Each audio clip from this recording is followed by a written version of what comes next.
Season 10 starts us off with 4 support changes, with 2 buffs for our latest 2 healers. This season's supports are a lot better overall, but the game is still dominated by damage. So let's get into the Season 10 support tier list to see which supports are the best at surviving and thriving in the current metagame. If you're looking to rank up on your favorite heroes, check out the link in the description below to get access to a GameLeap membership. There are tons of guides and courses that can level up your game and help you get better, faster. Make sure to check it out and enjoy the video. First and worst in the Season 10 support list is Mercy, but unlike Roadhog, she's firmly in D tier. She's just okay, but when just okay is so much worse in comparison to every other support, she becomes a big weakness, especially as a hero who can't fight back. No matter how big her projectiles are, there's no reason to draw iron instead of flying frantically to safety. You have to stay constantly on the move as Mercy, which makes her very difficult to play, but it's not the type of difficulty that can be overcome with skill. All Mercy offers is a damage boost and mediocre healing, and it's not enough to win most 2v2s. Most other supports have enough damage or utility to help their tank or DPS take space on the map, but Mercy is constantly falling back. Any pressure you get forces you to play for your life, instead of playing for control over the objective, which is kind of integral to winning the game. When there are multiple supports that can put out equal damage to DPS, there's just not much of a reason to play Mercy, who only amplifies damage by a measly 25%.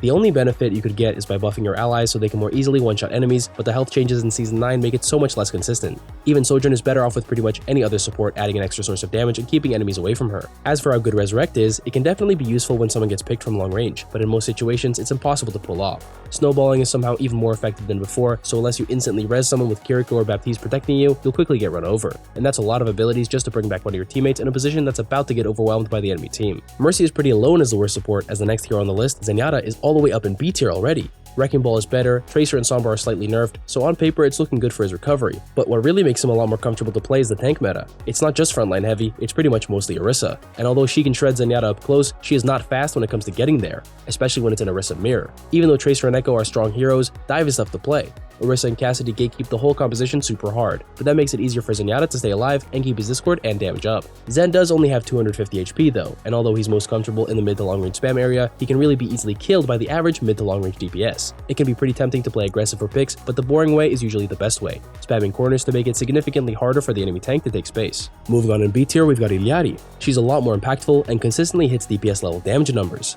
and now that her healing has been buffed up to 115 heals per second, she's able to quickly react to burst damage on tanks or pressure on your other support. She has pretty low utility, but her outburst is actually pretty decent for playing aggressive. Any tank trying to dive you gets booped away as you jump back to a safer position. It makes her a lot more dynamic and helps a lot with the pre-fight. Pylon isn't always great, but there are a lot of positions where it can do so much, and just like Zen benefits from a frontline heavy meta, so does Irelia. She does a lot, sustaining her own frontline with her improved heal and poking the enemy consistently to keep them away. And her Pylon is a lot harder to kill without as many mobile heroes switching positions often. But despite all that, her utility just isn't there. The best she can do is save allies with her healing, and while she can heal up to 345 in 3 seconds, she has to be close range to do it, pretty much sacrificing her value for the rest of the fight, even if she doesn't die for it. She's way better, but all she can do to help her team contest the objective is shoot and heal, and from pretty much just one angle. Using your outburst to rotate can leave you really vulnerable to getting jumped. Your hitbox may be small, but it's pretty squarish, which is prone to being bursted really hard by spread weapons like Tracers or Sombras. At the final spot in B tier, it's Lifeweaver, and he's pretty much the best hero that isn't oppressive in some way. Sure, there's nothing you can do against Life Grip, but it's very much only a save ability, nothing like Immortality Field or Protective Suzu that can both save their targets and allow them to keep fighting.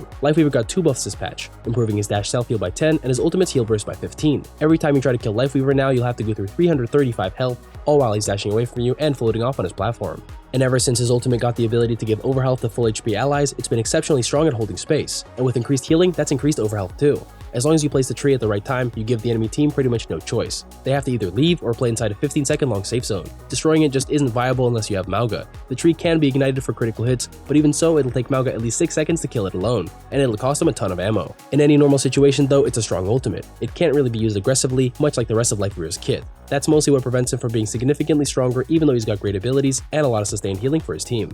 He may be hard to kill, but he's very easy to disrupt. Any pressure on him splits his attention and slows his healing output, unlike some better supports that can either quickly fight off attackers or reposition quickly to keep sustaining their team. So moving on to A tier, where we've got our classic reliable support picks that are at the very least 50% overpowered. First up is Ana, who despite being through a lot of rough nerfs, can still carry hard enough to be viable in most situations. Her cooldowns are super long, but only because they're super strong. Anti-healing is especially effective against Orisa. It's actually pretty much the the only way to force her out during Fortify besides having a Reinhardt shielded Bastion blasting her. And defensively, she's back to healing herself for 90 health. She's no longer the 200 HP Ana with a 60 health self-heal. You have to burn through at least 340 health now, and any healing she gets from her friendly support is amplified. It takes a full engage to really force a kill on her, so she's not significantly worse than other supports when it comes to survivability. It's still a lot easier to mark her and force her abilities compared to the rest, and she has long cooldowns even though they've been nerfed quite a bit. Sleep Dart only working 3.5 seconds against tanks is always tough to handle, so even when your teammates don't instantly wake them up, they're back in the fight so fast. Next up is one of the best synergies with Ana, but she's gotten a lot better because of a secretly busted change that flew under everyone's radar. It's Brig with her repair pack buff from mid-season 9.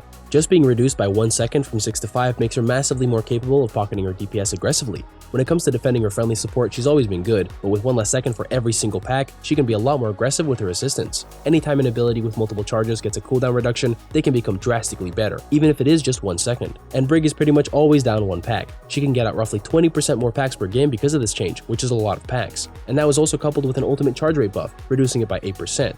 It just took a while for her to really come into her own, and now she's a great defensive support pick that works with pretty much any hero, even Mercy. She can really only be overrun and outsustained by the sweatiest of meta comps, so she's definitely good enough to be playable on most maps and in most situations. Even in spam heavy maps, she's great at supporting DPS taking flanks or off angles. Third in A tier is Moira. She may have gotten her grasp damage nerfed, but her survivability is as strong as ever. She's way better than Irelia because her presence is so consistent, and even with less potential damage, her sustained 20-meter grasp forces enemies to make a move, while she can always quickly escape back to her team with no risk involved. She's even harder to kill in Coalescence now, though it was already pretty impossible before. It's also unbelievably hard to cancel it ever since she got the ability to fade during it. When it comes to playing for her team, she's not as good, since it's really easy to run out of healing when your tank isn't pushing aggressively.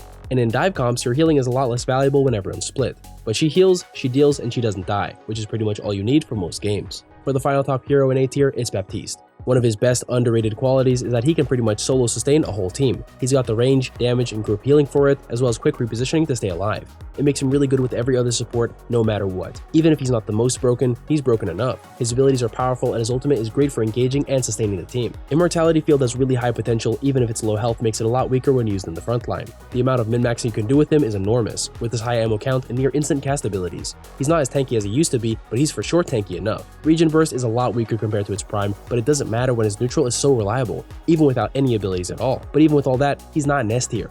His mobility isn't fast enough, and his hitbox and ammo field are really easy to burn through. Gone are the days when the lingering immortality field effect will protect you for just long enough to escape danger. It's a lot easier to fully collapse on him for the kill, but at the very least, he has a lot of freedom to position before the fight starts. You can always make it extra hard to get engaged on. Finally, we're on to S tier, with the top 2 supports being a dominating force both in ranked and in pro play. First up is Lucio, who still has a ton of impact despite receiving a damage nerf. Soundwave deals more damage, but its value lies in being the most effective boop in the game. Wrecking Ball may be more playable, but he's not competing with Lucio just yet.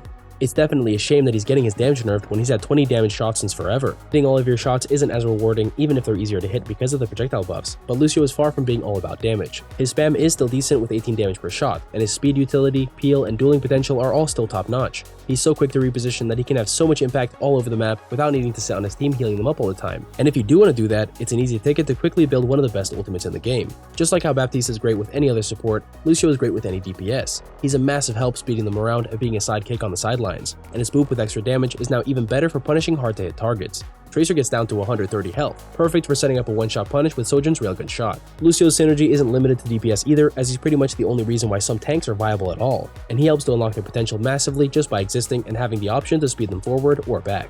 He's also a safe target to teleport to for none other than KIRO, the top S tier hero that isn't a must pick but is pretty much always valuable. It's pretty unbelievable how good she is. When Baptiste was strong, he didn't feel as oppressive as this, mostly because Kitsune Rush is so impossible to deal with. You can only cancel it by killing KIRO, which is also one of the most impossible things to do.